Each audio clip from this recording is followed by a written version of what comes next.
I made a Rubik's Cube Flipbook.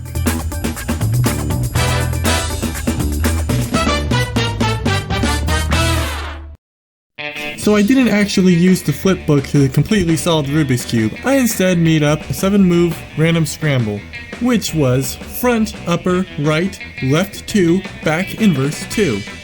So being good cubers, let's review our Rubik's Cube notation. This is the right, this is the left, this is the front, this is the back. So when you see the letter F signifying front, you want to move your Rubik's Cube front clockwise.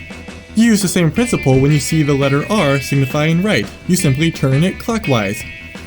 And the same for the letter L signifying left, except in this case, you will still be turning it clockwise, but it will be the opposite direction from right. And when you see the letter B signifying back, then you'll want to turn it counterclockwise because back is not facing you.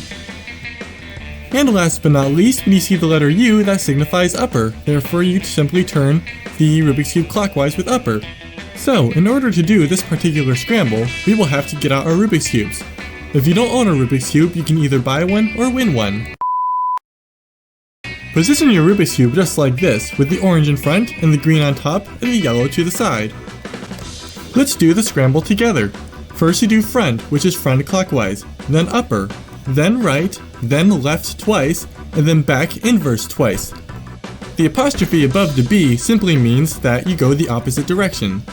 This is the exact scramble that I used when making my flipbook, and you can see the very first page of my flipbook has this exact scramble. You can see all the colors match on each of the 3 sides. So the flipbook is simply going to reverse the scramble, which as you can see was literally the opposite of the moves we just did. It is back 2, left inverse 2, right inverse, upper inverse, and finally front inverse, and the cube is solved.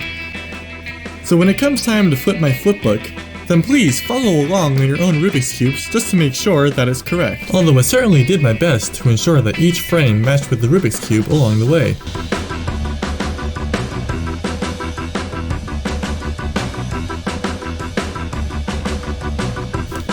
After pencil sketching each frame, I tested it out just to make sure that everything looked okay.